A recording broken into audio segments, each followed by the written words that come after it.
بسم الله الرحمن الرحيم ومن الليل فتحجد به نافلة لك عسى أن يبعثك ربك مقاما محمودا صدق الله العلي العظيم صلوات بيجي محمد وعلى محمد السلام عليكم ورحمة الله وبركاته. The verse that I recited is from Surah Bani Israel, chapter number 17, verse number 79. As we are commemorating the wafat of Masooma-e-Qum, daughter of Imam Musa al-Kadhim alayhi salatu wassalam, and also the sister of our eighth Imam, Imam Ali ibn Musa Rada alayhi salatu wassalam. Alongside with that, inshallah, we will also dedicate this majlis and the isal of the sawab of this majlis to the marhum for whom you guys recited Surah Fatiha. The verse that I recited from this chapter number 17 of Bani Israel, verse number 79, is a verse which is addressing our Prophet only. And the things which are being mentioned in this particular verse are something which became wajib upon Rasulullah. Allah subhanahu wa ta'ala addresses Rasulullah by saying, وَمِنَ اللَّيْلِ فَتَحَجَّدْ بِهِ نَافِلَةً لَكَ. From the night, he says, and keep vigil for a part of night as a supererogatory prayer or devotion for you. It may be that your Lord will raise you to a praiseworthy station. So it's not discussing other individuals, it is only discussing Rasulullah, and this matter is particularly to Rasulullah. And therefore, Mufassirin have mentioned that this fatahajjad, from which we get the word hujud. Hujud means to sleep at night. When it becomes tahajjud, that means to break your sleep or to disturb your sleep by devoting yourself towards Allah subhanahu wa ta'ala. And this is where nightly prayer or Salatul Layl comes into play. And this is where we see that Salatul Layl, which is mustahab on every single person, but it was wajib on Rasulullah. And what is it that Allah subhanahu wa ta'ala promises Rasulullah? If you look at this ayah, it's a conditional sentence. It's a fatahajjad. Go ahead and perform this devotion towards your Lord, which we later on found out that it was Salatul Layl in the format that we are accustomed to knowing. The way we recite it is 11 rak'at. It says, Asa rabbuka asa an yab'athaka rabbuka maqaman mahmuda. That indeed, inshallah, after you perform this, Allah will raise you to a praiseworthy place or station. What is this praiseworthy station? Mufassirin also talk about it according to the ahadith of Ma'sumin, that it is referring towards the shafa'at and the intercession of Rasulullah. That this maqam-e-mahmud is the maqam-e-shafa'at of Rasulullah. So by performing this Salatul Layl, Rasulullah is given this place where he is attaining maqam-e-mahmud, which is to go ahead and do the intercession and the shafa'at of the mu'mineen. And therefore, we see the Salatul Layl is very important. We talk about it, the benefits of the Salatul Layl. Masumin mentioned that this is a salat which melts away the sins the person has performed during the day. Some of the Masumin mentioned the Salatul Layl is only given to that individual, or the performance of the salat is only given to that person who stays away from any types of bad deeds during the day. So if you want to know why you're able to perform Salatul Layl at night, due to the fact that you stay away from the sins during the day. If you want to know why you're unable to perform Salatul Layl, then there is an answer in there as well, that there was something during the day which is keeping you away from this Namaz al-Shab or this Salatul Layl. Nonetheless, it is an important ibadat which has been mentioned. Ma'sumin talk about it. Our 11th Imam says that reaching Allah subhanahu wa ta'ala, it's a safar. It's a travel that insan has to perform. La yumkinu illa bi imtita'il layl. Inna wusula ila Allahi safarun. Reaching Allah subhanahu wa ta'ala is this sayr, this suluk, this travel that you have to perform. La yumkinu illa bi imtita'il layl. And it is not attained only if you try to attain it during the night time. And that's why we see in Quran, Allah subhanahu wa ta'ala talks about, and He swears by different times. We read an ayah, it says, Wal Fajr. by the dawn. There's an ayah we say, was-subh, the morning time, by the morning time. There's a verse which talks about wan-nahar, by the daytime. There's a verse which says wal-asr, by the asr time. All of these have been mentioned once in Quran. But layl has come 3 places in Quran. وَاللَّيْلِ إِذَا يَسْرِي وَاللَّيْلِ إِذَا أَسْأَسْ وَاللَّيْلِ إِذَا أَدْبَرْ. 3 places Allah subhanahu wa ta'ala mentions night. In respect to other times, Allah subhanahu wa ta'ala mentions them only once in Quran. So here we understand the importance of this night, that how important it is. Reaching to the proximity of Allah subhanahu wa ta'ala also lies in this night time. I want to talk about, after this explanation of this ayat of Surah Bani Israel, verse number 79, the concept of shafaat that exists. We see that it is an important thing. Quran talks about it. وَابْتَغُوا إِلَيْهِ الْوَسِيلَةِ. Come to me, towards me through a wasila. Seek a medium towards coming towards me. And here we see in different ahadith, as far as Rasulullah is concerned, this maqam-e-mahmud is given to Rasulullah. But here in different places we read that even the ziyarat of Imam Hussein, what do we see? We say, Allahumma rzuqni shafa'at al-Husayn yawm al-wurud. Oh Allah subhanahu wa ta'ala, give us the shafaat and the intercession of Hussein, the day when we will be entering into Qayamat. It says also in regards to Janabe Fatima Masuma-e-Qum, the daughter of her 7th Imam, in the ziyarat of her, she's the only individual in the history, non-Masum, who's not among the Masumeen, but giving the name of Masuma, and a Masum has narrated a ziyarat on behalf of her. Our Imam Masoom narrates a ziyarat. Our 8th Imam has narrated a ziyarat in regards to our Janabe Masooma-e-Qum. It is also mentioned in that ziyarat, Ya Fatima, ishfa'i li fil jannah. O Fatima, take us, or do the intercession to take us towards the Jannah. فَإِنَّ لَكِ شَأْنٌ. Because you have this sha'an, this status near Allah subhanahu wa ta'ala, which no other person possesses. A person went to the ziyarat of our 8th Imam, Imam al-Rida alayhi salatu wasalam, and when he performed the ziyarat of Imam, this was in the lifetime of Imam, Imam asks him, did you do the ziyarat of my sister in Qum?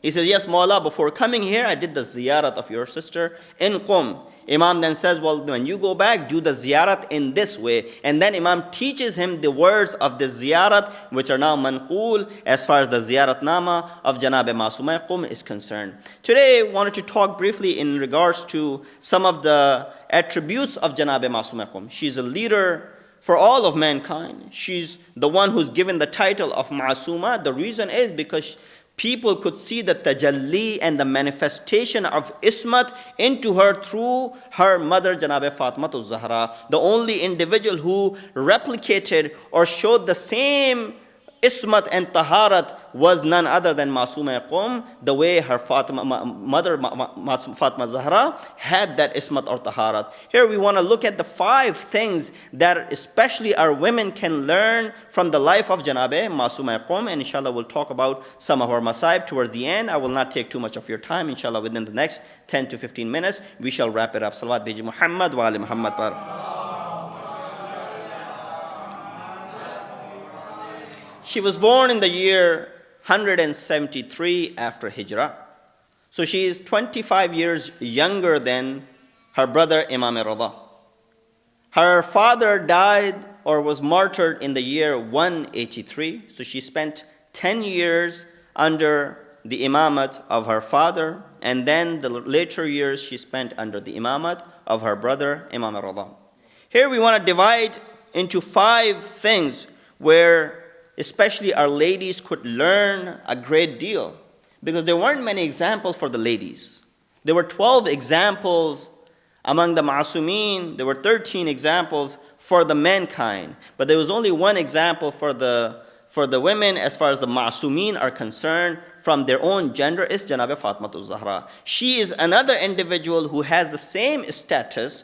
Now look how she lived her life so that we can also adopt the same way. First thing is that her love for the family and the complete following.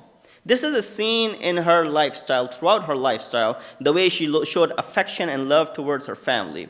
We see that she was born from the same mother as our Imam al-Rida was born. But our seventh Imam had many children, to the extent it is mentioned he had 34 kids. And among them there were a lot of women, and there were a lot of girls, and there were a lot of men from the children of our Imam. But she showed this love and affection to keep all of the family members, especially in that particular time, in the time that they lived in. The time of taqiyya and dissimulation which they were living in was at its peak in the time of our seventh Imam. But even in that regard, she showed her greatness in order to keep the family together, even when the father was away in the prisons and so on and so forth. Although we see that one of the reasons that she did not get married, among the things for the completion and the perfection of any man or woman, is to get married. But she does not get married. It is not the reason that Imam did not find a suitable match for her. No, there could have been suitable matches for her, but the reason that she did not get married is because of the time that Imam was going through.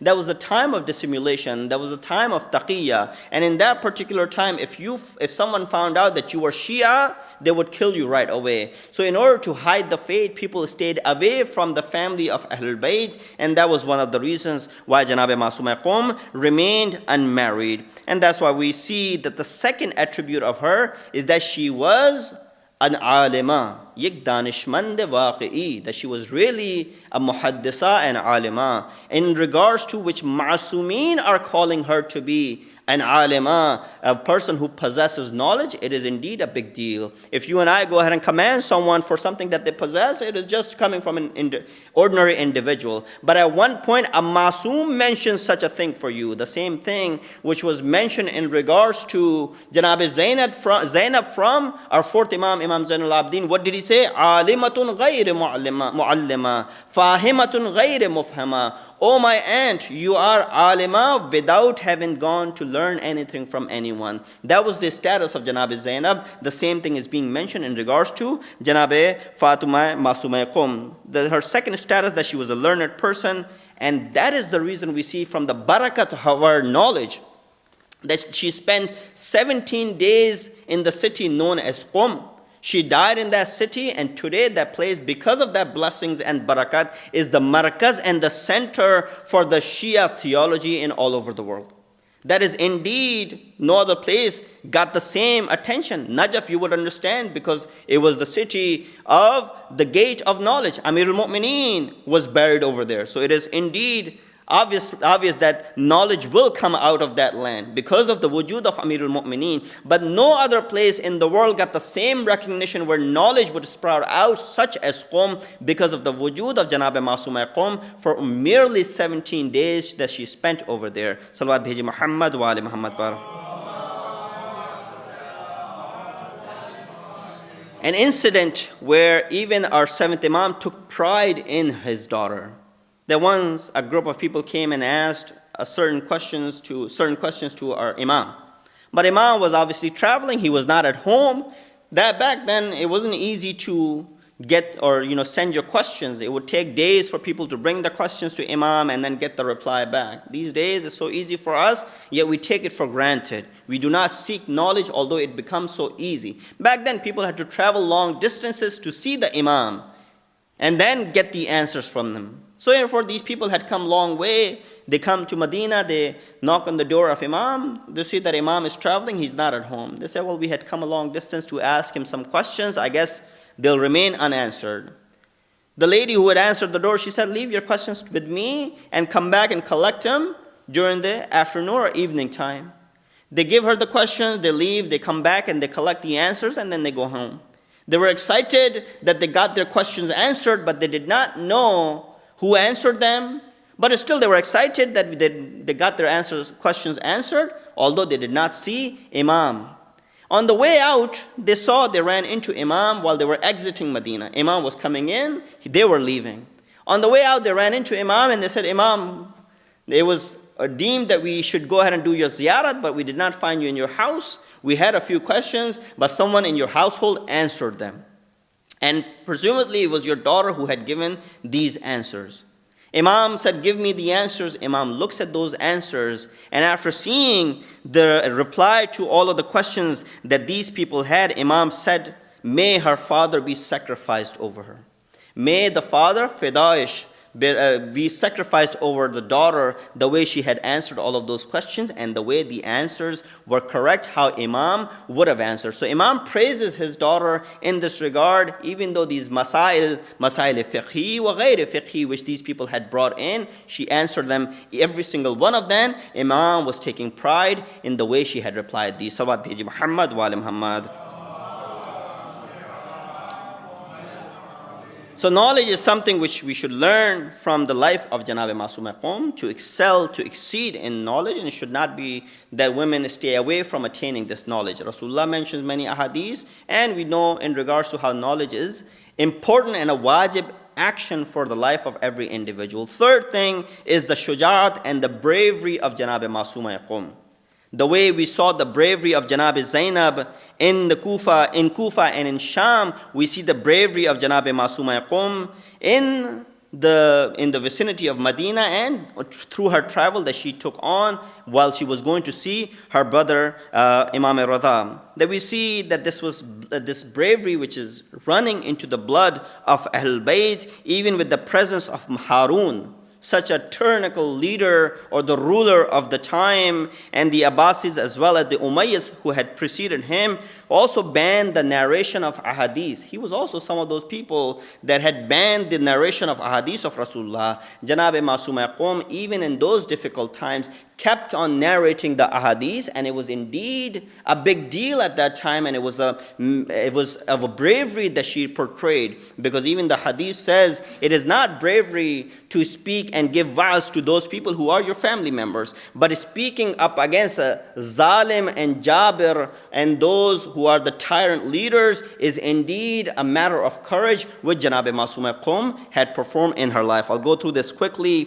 Fourth, we see that she was full supporter of the vilayat of her father's imamat, and later on the vilayat of her brother's imamat. Indeed, we see through her action the way she kept on mentioning this throughout her discussions and throughout her travel, that how she was always the supporter, biggest supporter of the imamat. We see ourselves today, she showed it through her tongue and she showed it through her actions. How many of us can say today that Imam of our time is in the ghaibat? How many of us are the supporters of Imam of our time through our tongue and as well as through our actions? So that was something which we see in her life. Fifth, we see effort and perseverance in the life of Janab Masooma-e-Qum. She reached this status through her own willingness and as well as tawfiq ilahi, because Imam Musa Kazim had other daughters, but she came out to be known as Karima Ahlul Bayt, the most generous among the Ahlul Bayt. Salawat biji Muhammad wa ali Muhammad.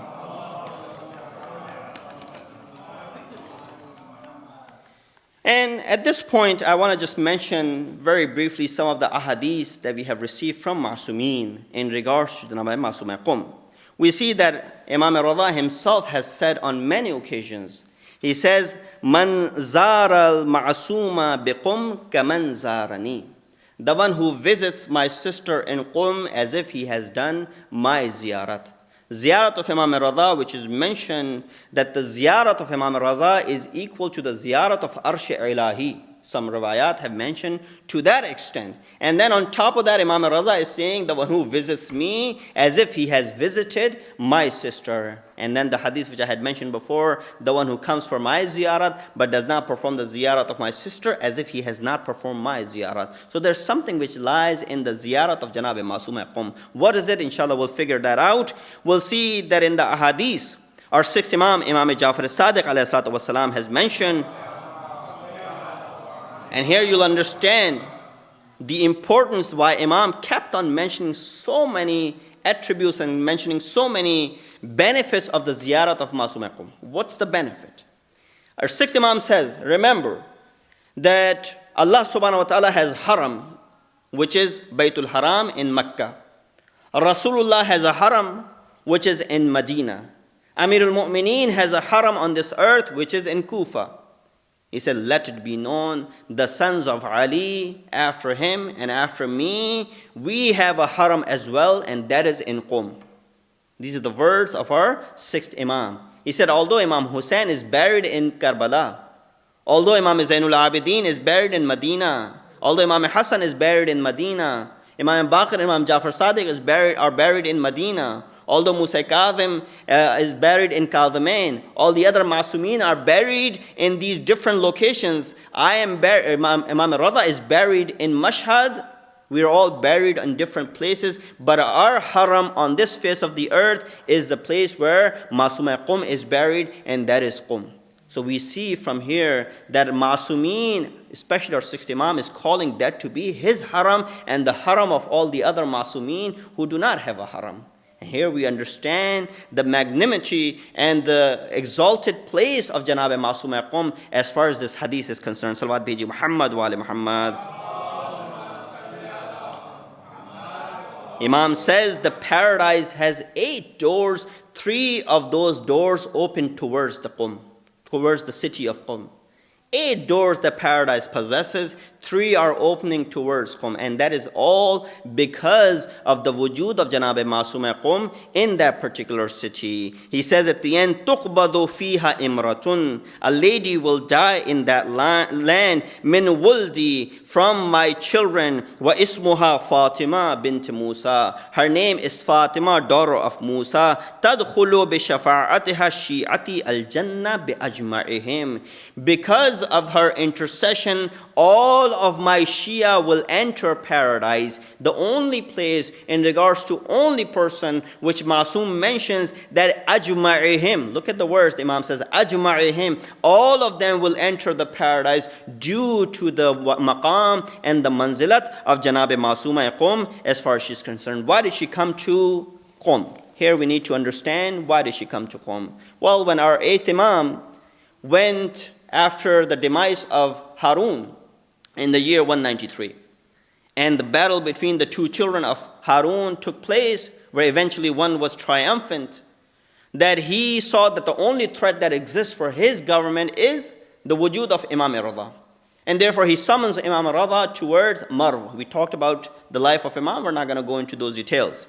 And when Imam goes to Marv in the year 200, and Imam lives there until the year 203, where he was martyred in that year. This is where we see Janab Masooma-e-Qum, known as Karima Ahlul Bayt, decides to go visit her brother. She leaves on this journey. When Imam was taken towards Marv, Harun had ordered his people not to bring him through Qum, rather bring him through Basra, because they were followers of Imam Rada in Qum already.